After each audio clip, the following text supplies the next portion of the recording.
Good morning, Bobcats. My name is Josh Jasper, and I am with Resources Unite. Resources Unite is a Dubuque-based nonprofit organization that I created about 10 years ago, and we are the resource and volunteer center of the tri-state area. And so I thought this morning I would just talk a little bit about what is Resources Unite, share a little bit about me, and get into the value of service. So maybe just to start with me, I grew up in Farley, so shout out for anybody in the room that has grown up or been to Farley. Hopefully everyone's been to Farley. But I grew up in Farley, went to Western Dubuque High School, go Bobcats, and loved playing basketball. And when I was a junior, senior at West Dubuque, I knew I was supposed to be a police officer. And so when I graduated from West Dubuque, I moved to Cedar Rapids, went to Kirkwood, and studied criminal justice, thinking I'm going to get myself an associate's degree in criminal justice and become a police officer. And so I did just that.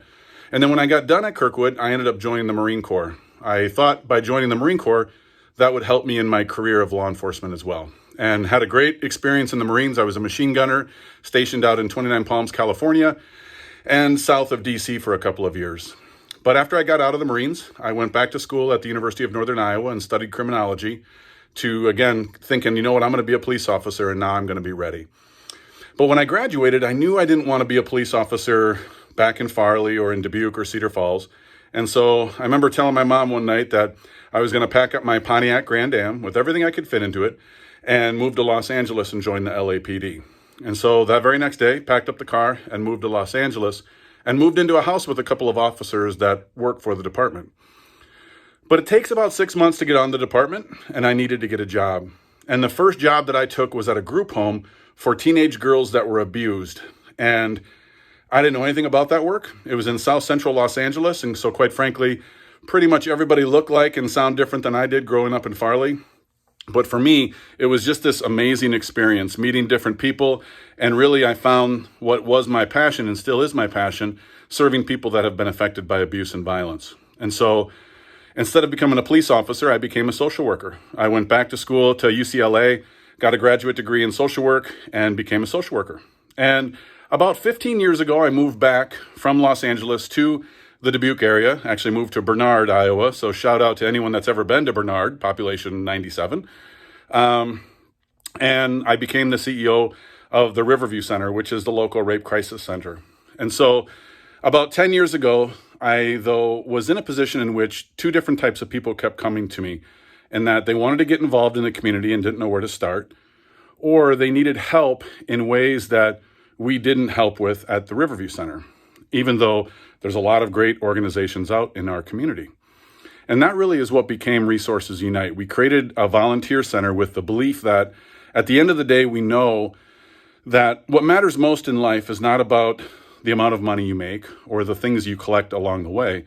It's more about looking back on your life and knowing that you made a difference. Knowing that, like for me, for example, what's most important for me when I look back on my life is that I hope to know that I was a good dad, like the best dad that I could have been.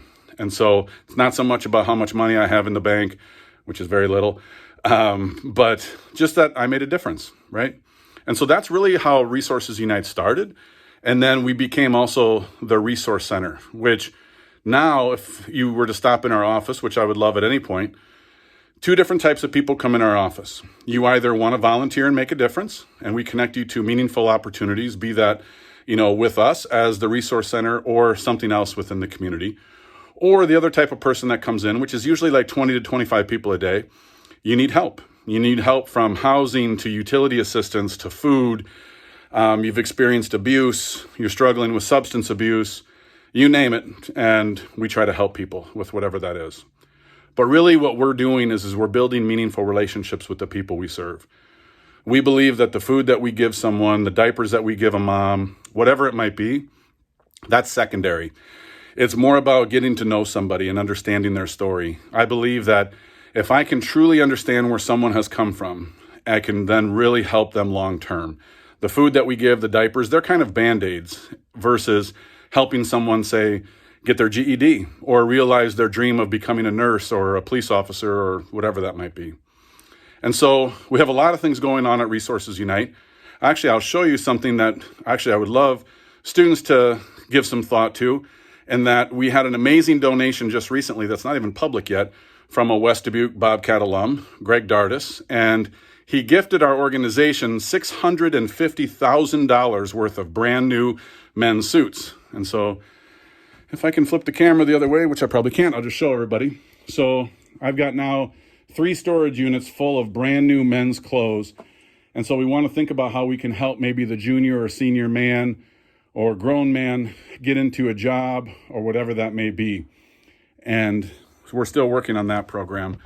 And so I'm in my upstairs offices now. This is the conference room. As you can see, we have different organizations in here like Live Like Jack, a program that you're going to be helping out today with service. The upstairs of our offices is more for other nonprofits to use. Sometimes as organizations, you can't afford rent in some of the spaces. And so we offer rental space.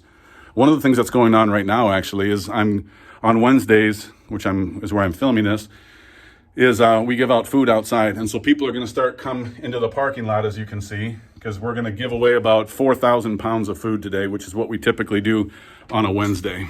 And so it's actually Veterans Day, the day that I'm filming this, and we're going to grill out as well. So I've got about 100 burgers. You're going to meet Katie in a second, and she's patting out burgers. But the downstairs of our office is really the heart of where we're at. I just made some new t-shirts. If anyone's interested in a Resources Unite shirt, you definitely let me know and I'll hook you up. But as I said, building relationships is primary for us as an organization. And so when the world is normal, minus the coronavirus, people come into the office, meet with a team member, say hello, Katie. Hello. Katie's making the burgers for today, as you can see.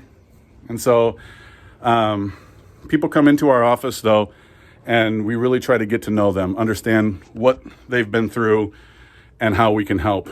Many of the projects that West Dubuque has helped us with has created one of our pantries back here where we help with blankets and things like that. There's a lot of random stuff back here, but like cleaning supplies. And then we have our baby pantry, which is like diapers and wipes and formula. Oftentimes, probably, once every 2 weeks, a nurse from a local hospital will call and say, hey, we're going to be discharging a mom, and we're nervous that she just had a baby and she doesn't have anywhere to go. And so we'll help her with the car seat or the tub or the diapers or whatever that might be. And here is our food pantry. Not real big. We have an emergency food pantry that basically gets people through a few days, and then we try to connect them to longer opportunities that'll help sustain them beyond just a few days. And so, like I said, everything that we do is about building relationships with the people we serve. And so on any given day, 20 to 25 people will come into the office needing help. And the same amount of folks will probably come in asking to be able to volunteer.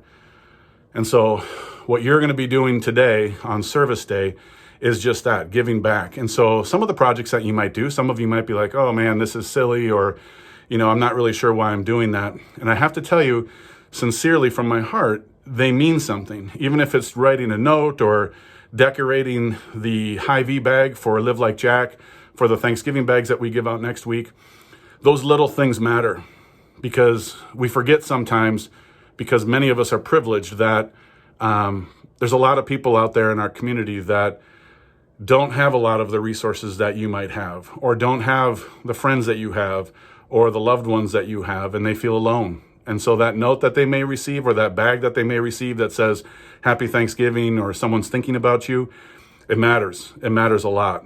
And so I hope throughout the day that you just give some thought to the impact that you're making. And you might not, and you probably aren't going to see it today, but I'm excited to actually share with you some of the outcomes after today. And so one of the projects that you're going to help me is with our Christmas program. Every year we get presents for about 1,000 children. We meet with every single family and learn about 2 needs and 2 wants for every child. And one of the things that we wanted to do this year was make an ornament, just a nice touch that says, hey, someone from our office is thinking about you and to wish them a Merry Christmas. And so you're going to get the instructions of how to make a cool little snowman that someone can put in their home. Again, to think about, many of the people we serve don't have Christmas decorations. They don't have a Christmas tree. This might be the first decoration or ornament that they've ever received. And so, again, it means something, right? I'll tell you a story about this, though, in that I reached out to my buddy the other day, Mike, who is the manager of Lowe's, and I was telling him, like, oh, we should create these decorations, and we could cut these branches, and we'll paint them as snowmen. And he's like, well, I can help you with that. I've got a bunch of trees in my backyard, and I'll cut them up with my chop saw. So he calls me this Monday, just the other day, and he's like, Josh, I've got good news and bad news. The good news is I was meeting with my brother-in-law the other day, telling him about this project, and he was like, oh, my goodness, I'd love to help. I'd love to help with that. Sorry. I'd love to help with that. And sorry for being so shaky. I'd love to help with that, but and I also have a bunch of trees in my backyard, and I've got a chop saw, a saw that'll cut all these branches into this 1-inch thickness. The good news is he got about 300 done, and when he was about to cut the 301 of the pieces, he cut his thumb off. So the guy that made all of those slabs that you are going to be painting into snowman actually sacrificed his thumb to make sure that people had the ornaments. He went to the emergency room. The doctor was like, you know what, to reattach the thumb, you need to go to Iowa City. And there's only going to be about a 10% chance that thumb's going to reattach, and you're going to need to do about 6 months of therapy. Or we just stitch it closed and you lose your thumb. And without hesitation, he was like, you know what, let's get rid of the thumb. And so he's in great spirits, and I guess it's kind of a joke just as to the amount of commitment that guy has to make sure that those ornaments got out for folks this year is just incredible. It really is. And so just know that someone has made a great deal of effort to get those little wooden slabs that you're all going to be painting here today. And so on behalf of the thousands of people that we serve at Resources Unite and the folks that you may never meet, thank you. Thank you for today.